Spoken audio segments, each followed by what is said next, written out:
Hello friends, स्वागत है आप सभी का हमारे यूट्यूब चैनल में। तो फ्रेंड्स, आज जैसा कि आप सब जानते हैं, आपकी जो निगाहें थी वो सुप्रीम कोर्ट के फैसले पर टिकी थी, क्योंकि इसके पहले कई बार फैसला जो है वो टाल दिया जा चुका है किसी कारणवश कि अगली सुनवाई होगी, फिर अगली सुनवाई होगी। जैसे कि आप देखा होगा, आपने तारीख पे तारीख वही कहानी हो रही थी।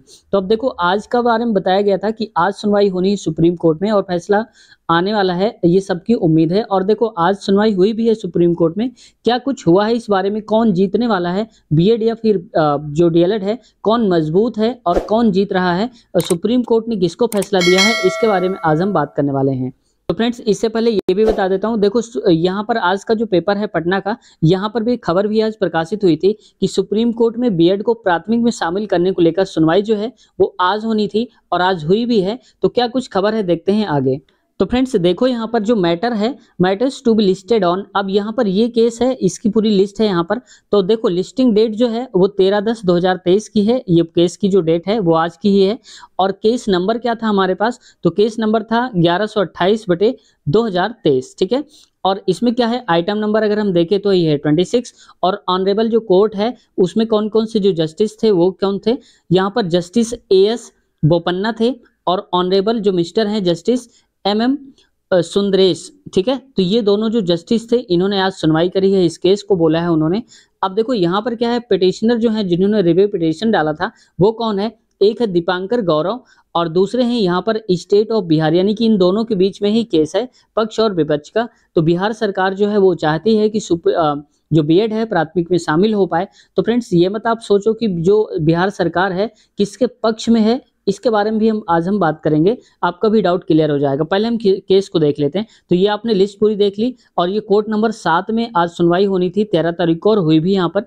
अब देखो, आप यहाँ पर देख पा रहे होंगे कि इस प्रकार से सुनवाई हुई है। ये सारे वकील जो हैं वो अपनी अपनी बात रख रहे हैं, अपना अपना पक्ष रख रहे हैं। और यहाँ पर जो जस्टिस हैं वो 2 बैठे हुए हैं जिनके हमने नाम अभी बताया है।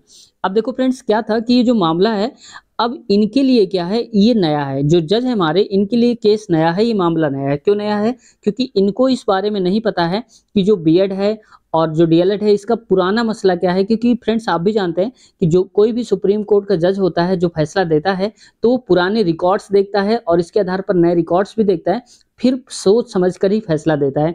तो इन्होंने क्या करा है, इन दोनों जजों ने, इन्होंने बोला कि जो केस है आपका, ये केस को हम ट्रांसफर कर दे रहे हैं वहां पर अनिरुद्ध बोस जी की जो बेंच है वहां पर ट्रांसफर कर दे रहे हैं, जिन्होंने ये फैसला दिया था, आप जानते होंगे गए थे।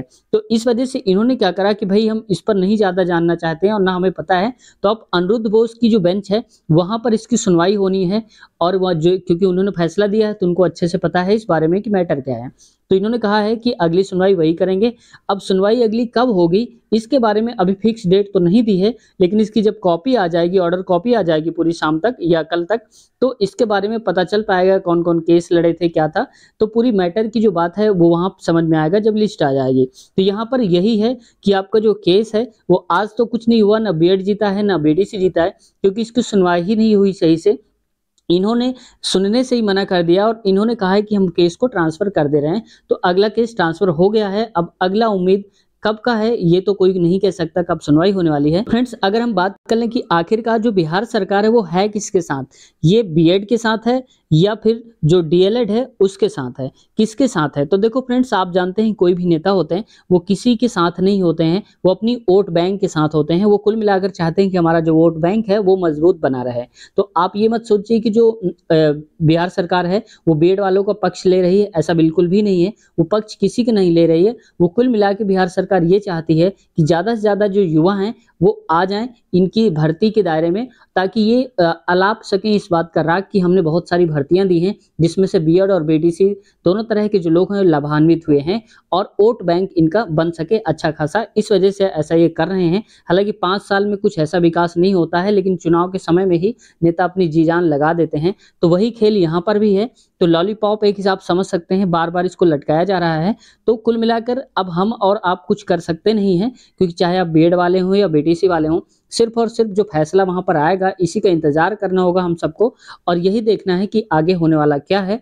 तो ज्यादातर जो उम्मीदें दिख रही फ्रेंड्स, तो अभी ये कह देना मुश्किल है कि बीएड बाहर हो ही गया है, ये कहना भी थोड़ा सा मुश्किल हो रहा है।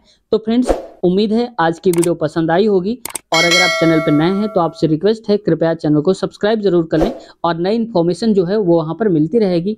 और बीपीएससी के जो प्रीवियस ईयर क्वेश्चन है या इस बार जो पेपर हुए हैं उस करवा लें। तो अगर आपने नहीं देखा तो लिंक डिस्क्रिप्शन में है, आप वहाँ से चेक कर सकते हैं। मिलते हैं नेक्स्ट वीडियो में। टेक केयर, अपना ख्याल रखिए, बाय बाय।